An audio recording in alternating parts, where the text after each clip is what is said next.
Assalamualaikum warahmatullahi wabarakatuh.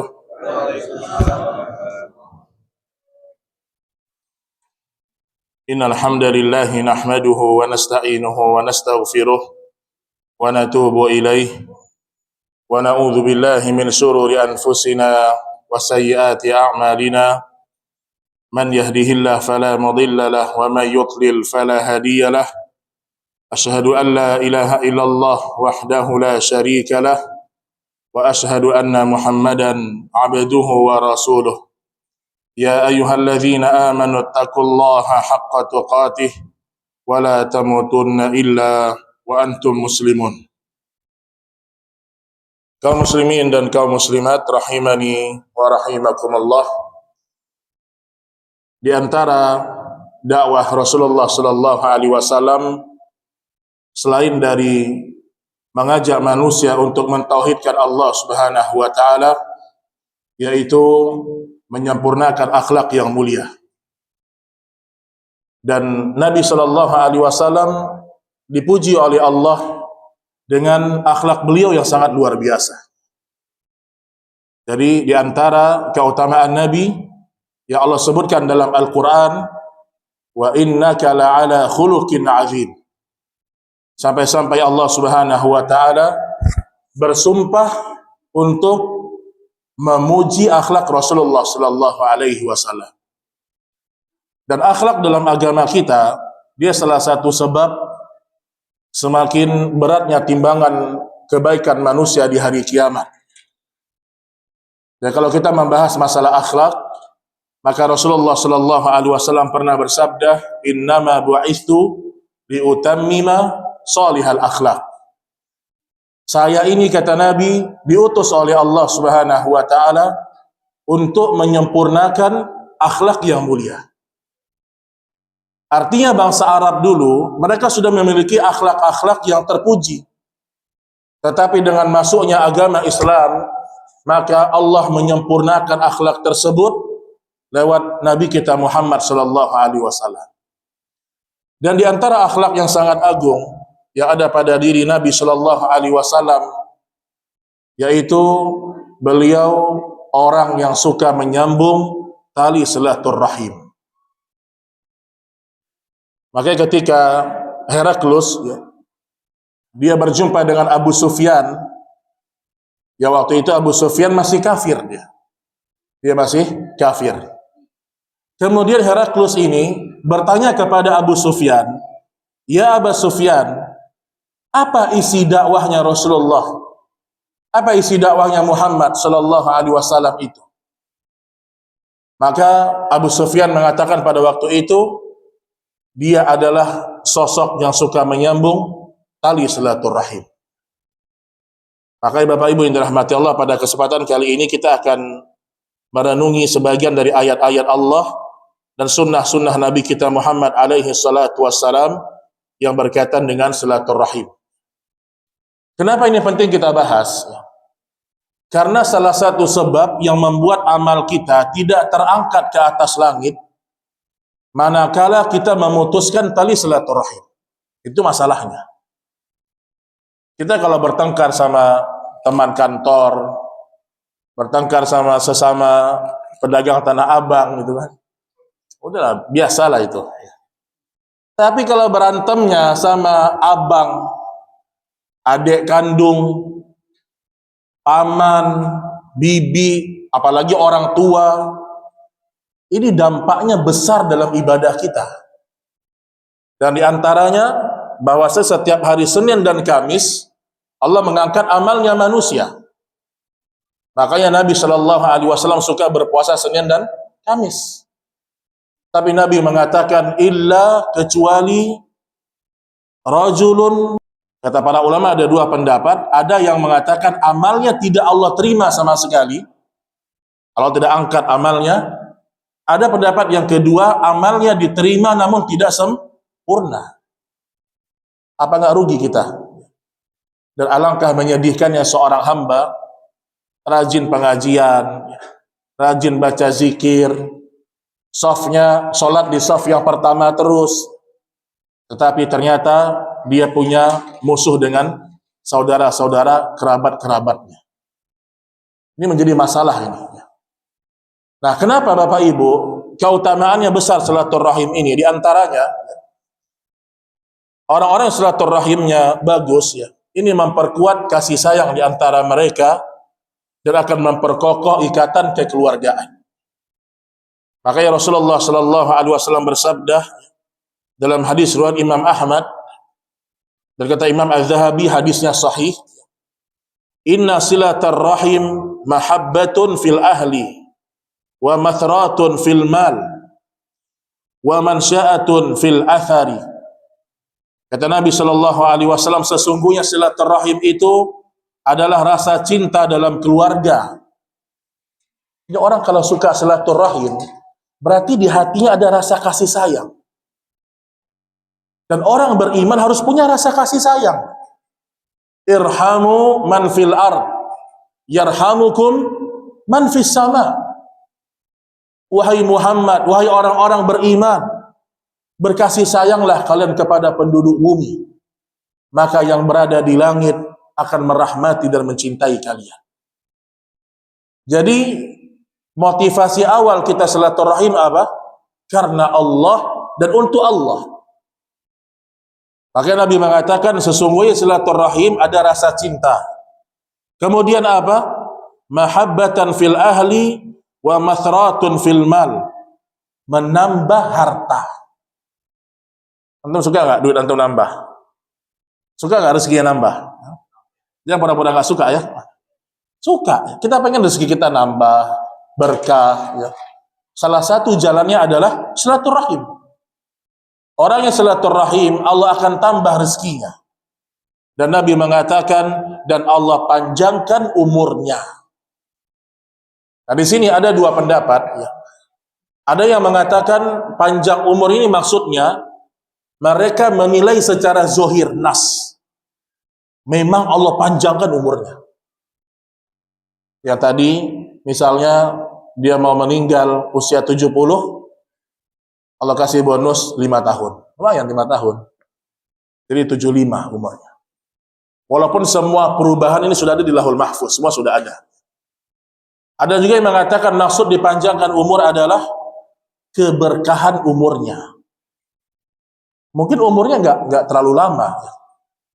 Umurnya mungkin 50 sudah wafat, tapi di usia 50 itu dia sudah bisa mengerjakan amal-amal yang mungkin orang nggak mampu kerjakan di usia itu. Misal usia 50 meninggal, ternyata kitab-kitabnya banyak yang ditulis. Dia mungkin sudah bangun masjid berapa biji, dia sudah mengasuh anak yatim berapa ratus misalnya. Ini berkah umurnya. Lihat umurnya para ulama, sebagian mereka pendek tapi berkah. Imam An-Nawawi 40 tahunan meninggal. Siapa yang umur 40 sini? Banyak ya. 40 tahunan sudah meninggal. Tapi lihat karyanya. Riyadus Shalihin, Syarhul Muhadzab, banyak karya Imam An-Nawawi. Yang seakan-akan orang di usia itu nggak mampu seperti beliau. Itu namanya berkah. Keberkahan umur. Nah ini makna yang kedua, selain dipanjangkan tapi umurnya kemudian menjadi barokah. Ada juga yang mengatakan umurnya berkah maksudnya dia seakan-akan selalu hidup di dunia ini. Karena nama dia disebut-sebut orang terus. Ya, kayak kita menyebut nama para ulama, qala Imam An-Nawawi, qala Imam Asy-Syafi'i, kita sebut nama mereka. Mereka sudah meninggal lama. Kita sebut qala Al-Bukhari, qala Imam Al-Bukhari, berkata Imam Bukhari, seakan-akan mereka masih hidup. Ini menunjukkan mereka panjang umur, kata sebagian para ulama. Ada orang mati hari ini, orang lupa sama dia. Ada orang begitu. Hari ini dia mati, udah orang gak sebut-sebut nama dia lagi. Kalau perlu orang bersyukur dengan kematian dia. Tapi ada orang ketika dia meninggal, sudah ratusan tahun, ribuan tahun, namanya disebut-sebut oleh manusia. Namanya panjang umur. Baik, ikhwatal iman rahimani wa rahimakumullah. Dalam surat Muhammad ayat 22 sampai 23, di sini Allah mengingatkan kebanyakan yang suka memutuskan silaturahim itu orang yang punya kedudukan. Yang tadinya miskin tiba-tiba banyak harta, dia putuskan silaturahim. Rata-rata orang yang suka memutuskan silaturahim ini orang yang kaya, orang yang punya jabatan, walaupun tidak semua. Allah sebutkan dalam surat Muhammad ayat 22 sampai 23. Allah mengatakan, "Fahal 'asaitum in tawallaitum an tufsidu fil ard wa tuqatti'u arhamakum ulaika alladhina la'anahumullah fa asammahum wa a'ma absarahum." Allah mengatakan, "Fahal 'asaitum in tawallaitum fil ard." Apakah kalau kalian berkuasa di muka bumi, kalian membuat kerusakan yang sangat banyak, wa tuqatti'u arhamakum. Kalau kalian sudah berkuasa, banyak duit, terkenal, disegani orang, tiba-tiba kalian suka memutuskan silaturahim. Nah, biasa begini Pak, biasanya sebagian orang kalau sudah punya banyak duit, dia nggak merasa butuh sama orang. Dia nggak butuh sama abangnya, nggak butuh sama adeknya, nggak butuh sama ponakannya, karena dia merasa dibutuhkan oleh orang. Kalau butuh datanglah ke rumah, Masya Allah, nggak mau dia. Dia untuk menjenguk pamannya yang miskin, nggak mau dia. Menjenguk adeknya yang susah, nggak mau dia. Dia pengennya selalu didatangi. Kenapa? Fahal asaitum in tawallaitum an tufsidu fil ard. Karena Allah berikan kepada dia kekuasaan. Apa hukuman bagi orang yang kayak gini? Allah sebutkan di sini, ulaikal ladzina la'anahumullah. Allah akan melaknat mereka dan Allah tulikan telinganya dan Allah butakan penglihatan mereka. Ada dua makna di antaranya, tuli maksudnya benar-benar tuli dibangkitkan di hari kiamat. Benar-benar buta dibangkitkan di hari kiamat. Ada sebagian ulama yang mengatakan tuli dan buta maksudnya adalah tuli dari mendengar kebenaran, gak suka dengan nasihat, gak suka diberitahukan kebaikan, buta dari memandang kebenaran, buta dia. Makanya Allah pernah mengatakan, "Wa man a'rada an dzikri fa inna lahu ma'isyatan donka wa nahsyuruhu yaumal qiyamati a'ma." Barang siapa yang berpaling dari peringatanku, hidupnya pasti sempit. Kata Abdullah bin Abbas, sempit di dunia sebelum sengsara di akhirat. Orang yang jauh dari peringatan Allah. Kemudian apa kata Allah? Qala kadzalika atatka ayatuna fanasitaha wa kadzalika al-yauma tunsa. Mereka mengadu, kenapa kami buta ya Allah? Laqad kuntu basira, sebelumnya kami bisa melihat. Kata Allah, dulu di dunia kalian tidak peduli dengan agamaku, peringatanku, dan sekarang di akhirat aku melupakan kalian. Maksudnya aku meninggalkan kalian. Jadi ancaman diberikan kebutaan di akhirat itu banyak dalam Al-Quran. Salah satunya orang yang suka memutuskan tali silaturahim. Baik, kemudian ikhwatal iman rahimani wa rahimakumullah. Nah, silaturahim ini kita harus tahu dulu siapa orang-orangnya. Nah, pertama yang di ring pertama, ring 1 yang harus kita perhatikan ini adalah semua yang punya arham, punya hubungan mahram dengan kita. Demi apa? Demi islah, demi keutamaan silaturahim. Cuman kadang-kadang orang gengsi. Kenapa dia gengsi? Mungkin dia merasa dia nggak salah. Dia nggak salah. Satu. Yang kedua, sebagian orang nggak mau minta maaf atau nggak mau islah berdamai karena dia merasa saya lebih tua. Itu juga sering itu. Masa ambolo minta maaf? Ponakan tuh suruh datang ke rumah, Masya Allah. Yang ketek datang ke rumah minta maaf di orang gaek. Masya Allah. Ngerti Pak bahasa saya? Jadi banyak orang karena dia mungkin tua, dia senior, padahal dia salah, dia gengsi minta maaf sama adiknya, gengsi minta maaf sama ponakannya, sama saudara, gengsi dia. Maka para ulama mengatakan keutamaan silaturahim ini kenapa begitu besar? Karena berkorban perasaan. Walaupun saya nggak salah, tapi saya lakukan karena Allah. Walaupun saya nggak salah, saya tetap sambung silaturahim.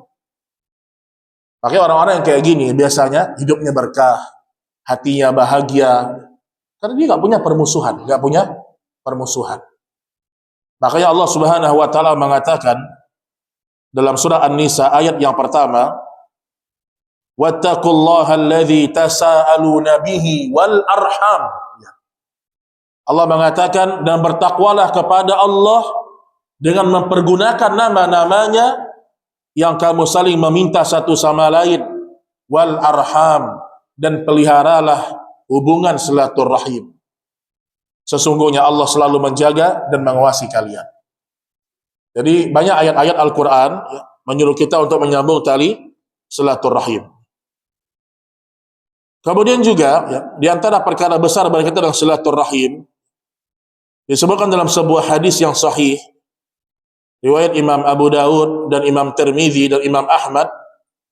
Qala Allah Ta'ala, ini berarti hadis kursi ya. Allah Subhanahu wa taala berfirman, "Anallah wa anar Rahman."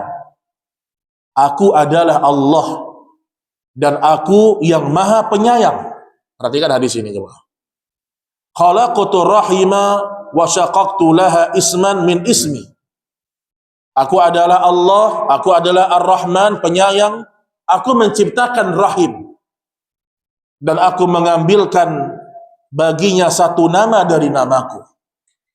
Aku ciptakan rahim yang dengannya aku mengambilkan baginya satu nama dari namaku.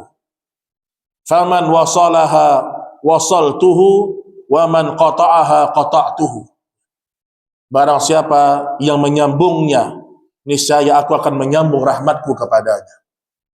Artinya barang siapa yang menyambung silaturahim, aku sambung rahmatku kepada dia. Wa man qata'tuhu, barang siapa yang wa man qata'aha qata'tuhu.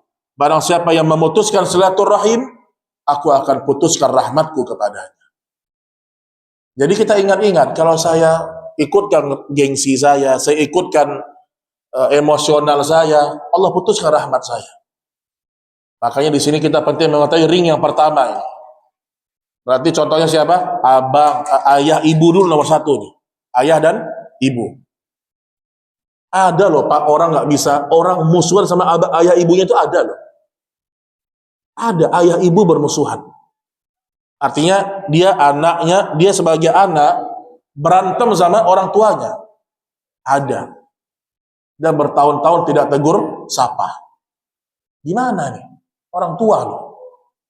Padahal dahulu para sahabat mereka benar-benar berbakti kepada orang tuanya walaupun orang tuanya kafir. Walaupun orang tuanya kafir. Nah, setelah orang tua siapa lagi? Tentu yang paling dekat misalnya adalah anak kita, istri kita, kemudian saudara-saudari kita yang kandung. Perhatikan itu. Kemudian siapa lagi? Ponakan kita. Ponakan kandung kita, paman kandung kita, bibi kandung kita. Nah, ini merupakan ring yang pertama. Ini punya hubungan nasab dengan kita. Hubungan nasab dengan kita. Nah, di ring yang kedua, kekerabatan juga, tapi yang mulai jauh, yang nggak ada hubungan nasab. Artinya bukan mahram kita. Contoh misalnya sepupu, ipar, ya, kerabat-kerabat jauh kita juga jaga. Tapi yang paling penting yang pertama ini, jangan sampai rusak silaturahim. Nah, biasanya silaturahim rusak gara-gara apa? Paling banyak gara-gara apa? Wah, piti kok. Uang. Uang ini masalah ini, Pak. Makanya kita kalau ngerti dengan uang ini, kita gak akan rela berantem sama siapapun. Apalagi dengan kerabat kita. Kita berebut seekor sayap nyamuk, Pak. Masa gara-gara berebut seekor sayap nyamuk, bertahun-tahun kita diam sama abang kita, adik kita, diam kita. Apa kata Nabi sallallahu alaihi wasallam? "Lau kanatid dunya ta'dilu 'indallah janaha ba'udah ma saqa kafiran minha surbatama. Seandainya dunia semuanya ini, harta, wanita, tahta, jabatan, seandainya dunia ini di sisi Allah lebih bernilai dari seekor sayap nyamuk, Allah tidak akan memberikan minum seteguk pun kepada orang kafir. Orang kafir berapa teguk dia minum? Berteguk-teguk dia minum. Berarti dunia ini lebih hina dari seekor sayap nyamuk. Pikirkan itu. Masalah warisan, kelahi. Kadang-kadang kita nggak salah. Ya, kita menuntut hak kita boleh. Ya. Tapi jangan sampai setelah itu kita bermusuhan.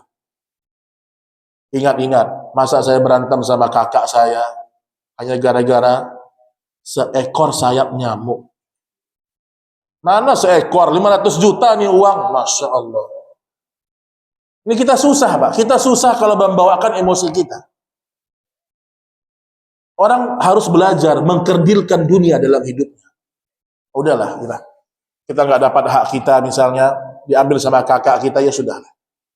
Saya masih cukup, Alhamdulillah misalnya, kebutuhan masih ada, mudah-mudahan nanti Allah berikan pahala di akhirat. Kadang harus mengalah kita. Dan mengalahnya kita bukan sia-sia loh, bukan. Mengalahnya kita itu ada hitungannya besok di akhirat. Wa in kana mithqala habbatin min khardalin ataina biha wa kafa bina hasibin. Walaupun besok di akhirat ada yang secuil khardal, dzarrah kebaikan, Allah akan hitung besok di hari kiamat. Kita tahu ada sebagian orang, dia punya hak, dia di warisan ada, tapi dia tahan, karena dia tahu kalau dia mungkin membahasnya berantem, maka dia relakan itu. Ada begitu. Ya antum kalau misalnya masalah warisan nih, antum boleh nuntut hak antum, boleh. Mungkin ada berdebat sedikit boleh, diskusi boleh, tapi setelah itu nggak boleh diam-diaman. Sampai ada Pak, ini cerita dari salah seorang jemaah ya. Orang tua dia meninggal, warisannya banyak, miliaran. Dan semua dikuasai oleh kakak-kakaknya. Sementara adiknya ini yang sudah ngaji, fakir. Gak dikasih ini. Sampai lewat pengacara, subhanallah. Gara-gara masalah dunia. Kayak gini banyak kayak gini. Makanya kita, ya, hal-hal kecil kita kadang-kadang mengalah. Bahkan hal-hal besar kita mengalah. Hal besar kita mengalah. Yang penting kita berusaha menyambung terus. Menyambung tali silaturahim. Baik, kemudian ikhwatal iman rahimani wa rahimakumullah. Silaturahim juga merupakan sebagian dari konsekuensi iman. Jadi semakin suka kita sambung silaturahim, berarti iman kita tuh berkualitas. Kata Nabi SAW, "Man kana yu'minu billah wal yaumil akhir fal yukrim dhaifahu."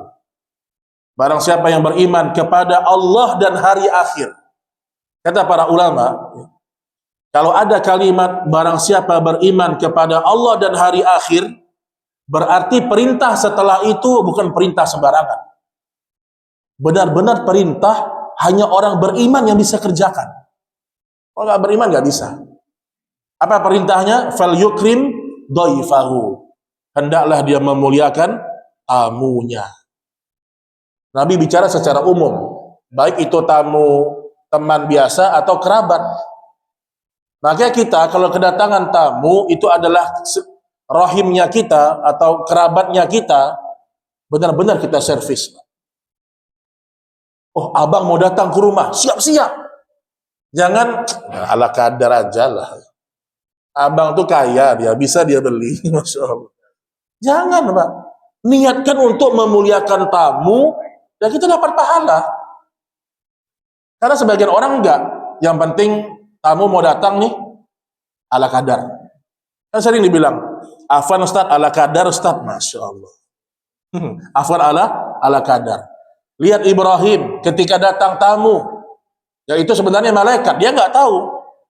Ada mengatakan 2 orang malaikat datang, Ibrahim nggak kenal siapa ini Pak. Langsung dia potong kambing atau domba terbaiknya pada waktu itu. Luar biasa. Ini yang datang adalah orang tua, yang datang adik, yang datang abang. Maka kita layani dengan baik. Kalau perlu, subhanallah, kamar yang ber-AC untuk mereka, biarlah kita sementara nggak pakai AC. Bisa gitu, Pak. Menggadu AC tamu gua mah. Ini kadang-kadang ada orang gitu, Pak. Tamu bikin susah aja. Kalau kerabat kita berlapang-lapang lah. Kita mau cerita sama siapa lagi, Pak? Kalau orang tua sudah meninggal, ayah ibu sudah meninggal, tinggal abang sama adik, kakak. Siapa lagi keluarga kita kalau bukan mereka? Makanya kasihan ya, orang yang sudah tidak punya orang tua, ternyata hubungan kekerabatan sama abang, kakak, adiknya buruk. Dia kayak sendirian di muka bumi. Teman berapalah teman? Tapi kalau abang, adik, kakak harus kita akrab, harus punya grup khusus, harus. Sesekali bercanda di grup, itu ada pahalanya. Itu ada pahalanya. Jangan hitung-hitungan sama keluarga kita. Aisyah radhiyallahu taala anha, ketika datang orang ke rumah beliau untuk minta sedekah, maka Aisyah seperti memperhatikan berapa harta yang keluar, berapa yang dikasih. Ditegur sama Nabi, "Ya Aisyah, la tuhsi." Ya Aisyah, jangan terlalu engkau hitung-hitung sedekahmu. Kalau engkau hitung-hitung sedekahmu, pemberianmu, Allah akan menghitung-hitungnya kepadamu. Semakin kita perhitungan, memberikan kebaikan sama kerabat kita, semakin Allah perhitungan kasih rezeki sama kita. Jadi kita, kalau bahasa kita, jor-joran sudah. Oh, abang mau datang, nasi mandi lah, kambing atau apa. Sesekali. Udahlah sesekali, nggak pula kita menjamu tamu dengan baik. Dalam Islam 3 hari kita wajib menjamu, 3 hari. Hari keempat sudah sunnah bagi kita. Maka tamu juga harus tahu diri juga, walaupun saudara, abang. Ya. Kalau udah 3 hari, siap-siaplah lagi. Ya. Kadang seminggu, ya. Sebenarnya kalau kita lapang nggak apa-apa, tapi sebenarnya dalam Islam 3 hari kita wajib menjamunya. Kita pikirkan makan paginya apa, siangnya apa, malamnya apa. Nanti udah hari ke-10 misalnya, nah, mungkin mulai kode-kode ya. Bang, udah 10 hari nih bang. Masya Allah. Nggak sih ibu abang bang. Atau dek, udah berapa hari nih dek. Nggak, maksud saya, saudara kita datang mungkin sebentar. Ini buah dari belajar tauhid itu ini. Oh, adik saya semenjak ngaji sunnah, kakak saya semenjak belajar Islam, semakin luar biasa akhlaknya sama keluarga. Bukan semakin jauh. Kita ini boleh punya prinsip, sunnah, bid'ah, boleh punya prinsip. Tapi hubungan kasih sayang tetap ada. Harus itu. Prinsip, kasih sayang. Walaupun keluarga kita masih awam, gak boleh kita benci. Karena dakwah adalah rasa kasih sayang. Fabima rahmatin minallahi linta lahum.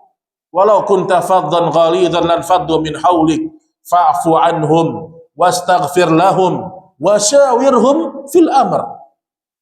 Wahai Muhammad, karena rahmat Allah engkau berkasih sayang kepada mereka. Walau kunta faddan ghalidhan lan faddu min hawlik. Ya Muhammad, kalau engkau itu keras, kaku, apalagi sama kerabat, maka mereka akan menjauh dari engkau. Fa'fu anhum, maka maafkanlah kesalahan mereka. Wastaghfir lahum, mohonkan ampun untuk mereka.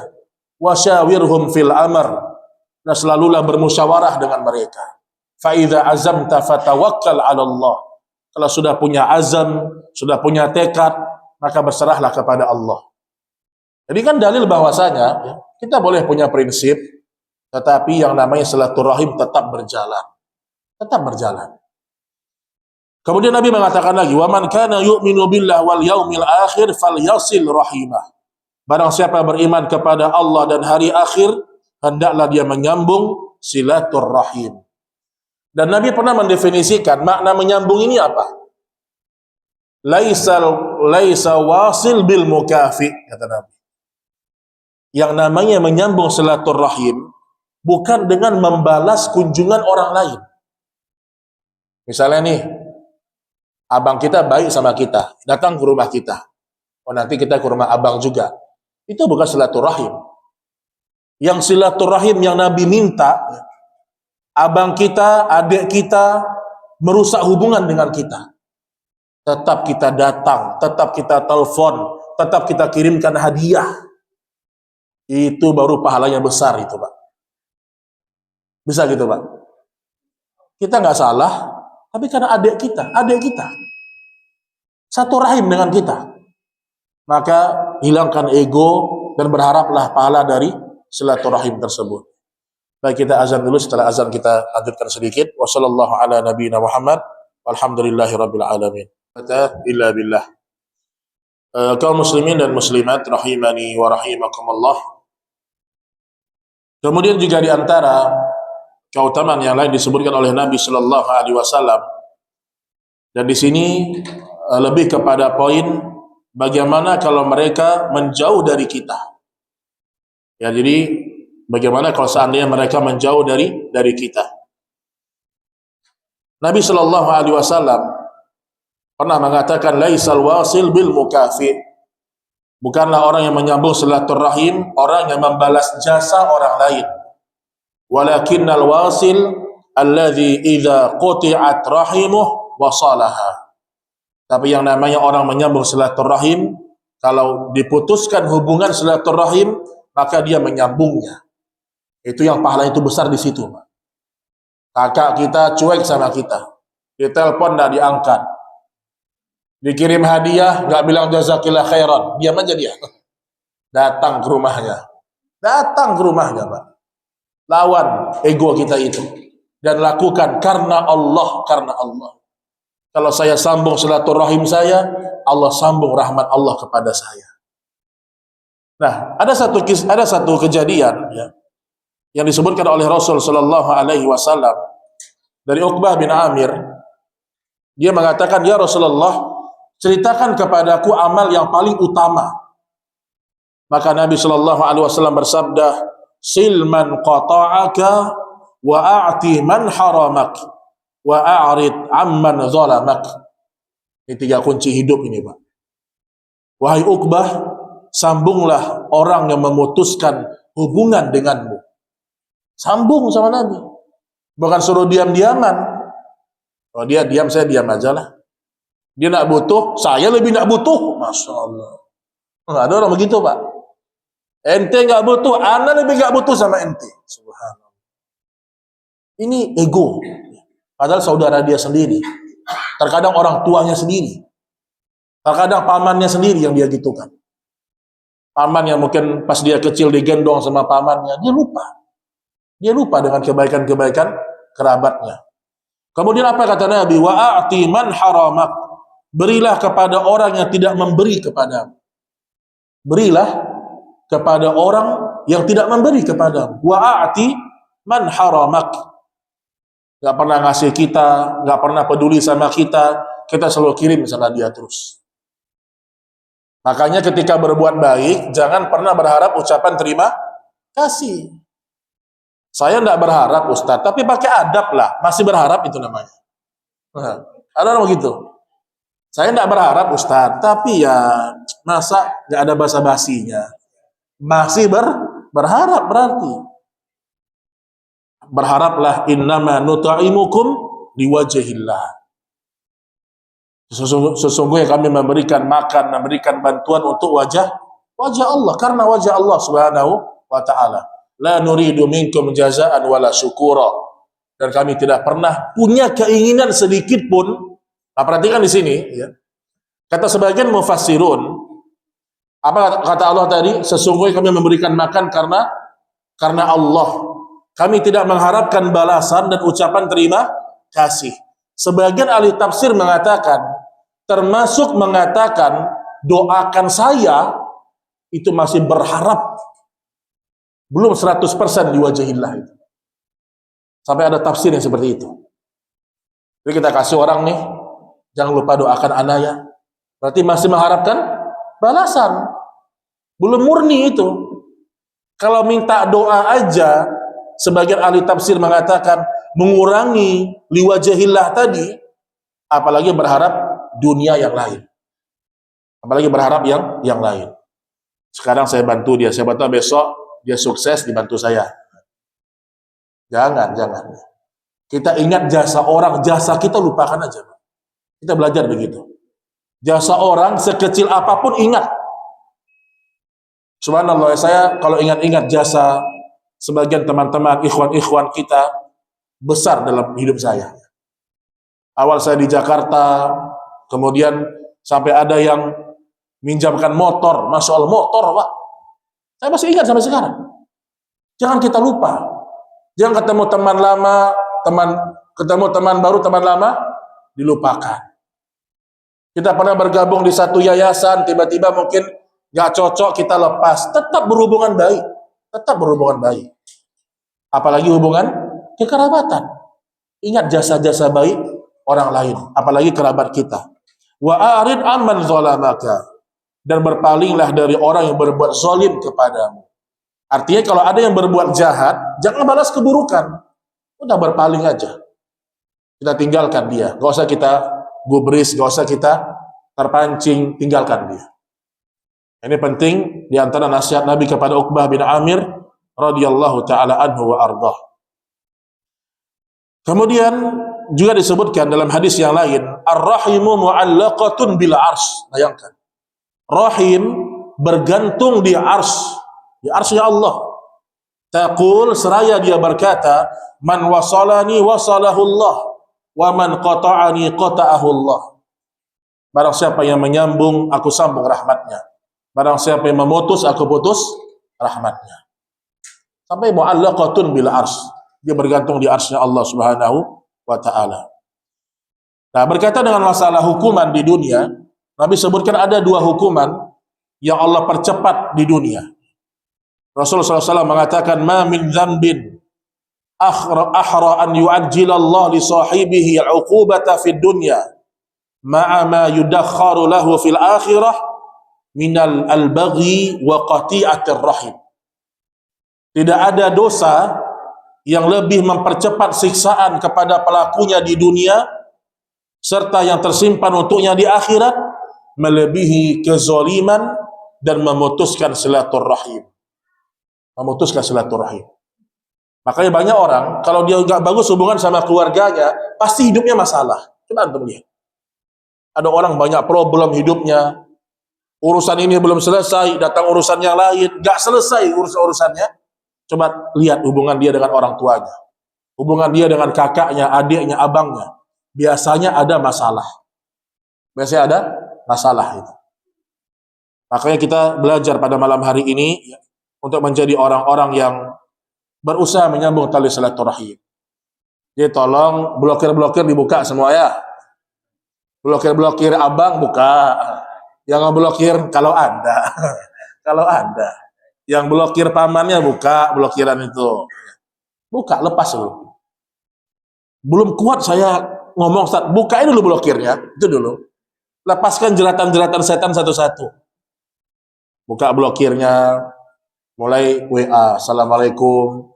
Orang yang selama ini kita mungkin putus silaturahim. Nah, Syekh Shalih Al-Munajjid, beliau pernah ditanya, apa batas minimal orang dikatakan masih menyambung silaturahim? Kadang-kadang ada kasus kita nggak bisa terlalu dekat, itu juga ada. Ini kita kalau terlalu dekat banyak mudarat, bisa aja. Sorry, kalau terlalu dekat ada aja masalah sama dia, Ustaz. Nah, kalau begitu, apalagi masalah berkaitan dengan agama kita. Nah, kata Syekh Shalih Munajjid, maka minimal engkau tidak dikatakan putus silaturahim, engkau masih mengucapkan salam sama dia. Ketemu masih salam, ketemu di kondangan masih mengucapkan salam. Itu minimal. Kalau udah kita nggak mau salamin dia, itu kita berdosa. Alhamdulillah masih bisa saja, minimal salam. Jadi WA, Assalamualaikum paman, Assalamualaikum om. Habis itu blokir lagi Pak. Enggak, maksud saya yang penting antum sudah ucapkan salam. Sampai kata para ulama, kalau engkau tidak mau mengucapkan salam sampai seperti itu kebakhilannya, ini yang parah, berarti orang-orang seperti ini parah. Sampai mengucapkan salam pun tidak mau. Afsus salama bainakum. Tebarkanlah salam di antara kalian. Baik, terakhir sebelum kita mungkin tanya jawab, kata Nabi sallallahu alaihi wasallam, la tanzilur rahmah ala qaumin fihim qati'ur rahim. Rahmat tidak turun kepada kaum yang mereka memutuskan tali silaturahim. La yadkhul jannah qati', tidak akan masuk surga orang yang memutuskan tali silaturahim. Baik, antum kalau ingat dengan kisah apa penyebab Lailatul Qadar dicabut ilmunya dari permukaan bumi. Walaupun itu bukan kerabat, tapi dua orang yang bermusuhan. Anda kalau baca hadis, awal mulanya Allah memberitahukan kepada Nabi kapan Lailatul Qadar. Awalnya Nabi tahu. Allah ingin memberitahukan kepada Nabi. Namun pada malam itu ada dua orang yang bermusuhan. Disebutkan dalam hadis, gara-gara mereka bermusuhan, maka Allah cabut ilmu tentang Lailatul Qadar dari permukaan bumi. Gara-gara permusuhan. Artinya menghilangkan keberkahan. Menghilangkan keberkahan. Baik, wallahu a'lam bishawab. Ini beberapa ayat-ayat Al-Quran dan hadis-hadis Nabi yang bisa kita sampaikan pada pertemuan kali ini. Dan kita berusaha untuk pengajian itu membiasakan memperbanyak ayat dan dalil. Jangan kita terlalu banyak ngomong ya. Tapi kita biasakan ayat Allah, penjelasan sedikit, hadis Nabi. Kenapa? Karena kita ingin melihat Allah ngomong apa dalam bahasan itu. Ini di antara nasihat para ulama. Jangan terlalu banyak seorang dai berbicara, tetapi tidak ada satupun ayat dan hadis yang dia baca. Misalnya antum belajar masalah kejujuran, keluarkan semua ayat masalah kejujuran. Keluarkan semua hadis masalah kejujuran. Karena pembacaan hadis itu ada keberkahan tersendiri. Keberkahan tersendiri. Wallahu a'lam bishawab. Mungkin sebelum kita tutup, kalau ada pertanyaan, dipersilahkan Bapak Ibu sekalian. Masya Allah. Waalaikumsalam warahmatullahi wabarakatuh. Ya, silahkan. Saya ini Apa? Tante. ya, Nah.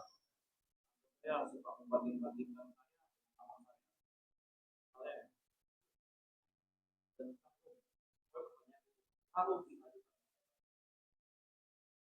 dan setelah itu saya terus tali silaturahim.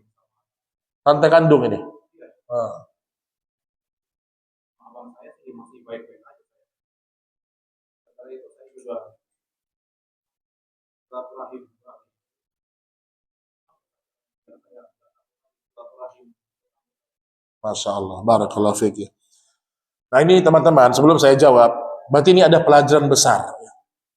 Satu sisi kita wajib menyambung silaturahim. Tapi sisi yang lain, jangan kita menjadi penyebab orang gak mau berhubungan sama kita. Ada hadis yang menyebutkan, seburuk-buruknya manusia adalah orang yang ditinggalkan oleh masyarakat karena kejahatan lisannya. Seburuk-buruknya orang yang ditinggalkan oleh masyarakat karena ucapan lisannya.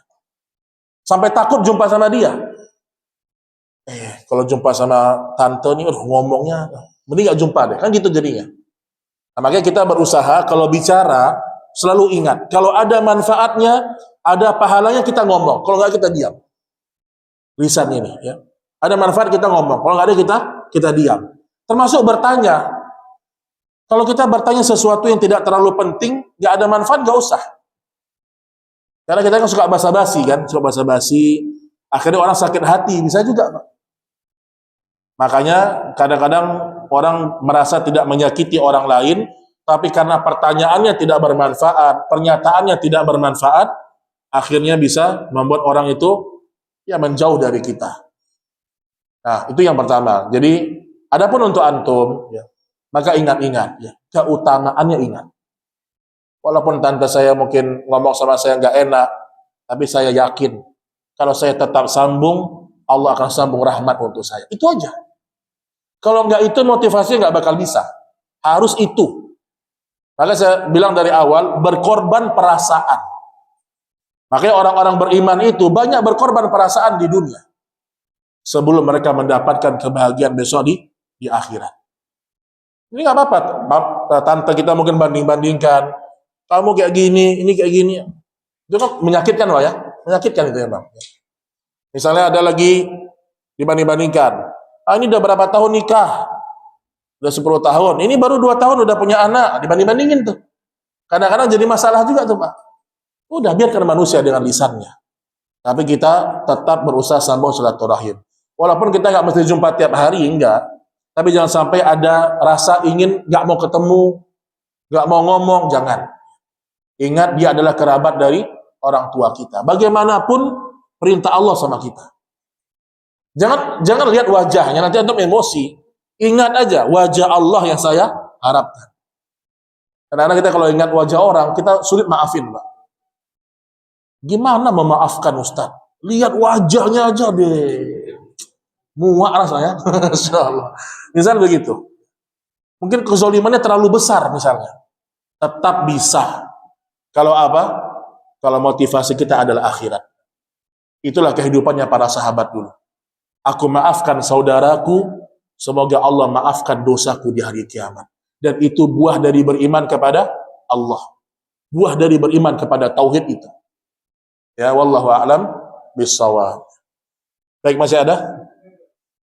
Ya, silakan Pak.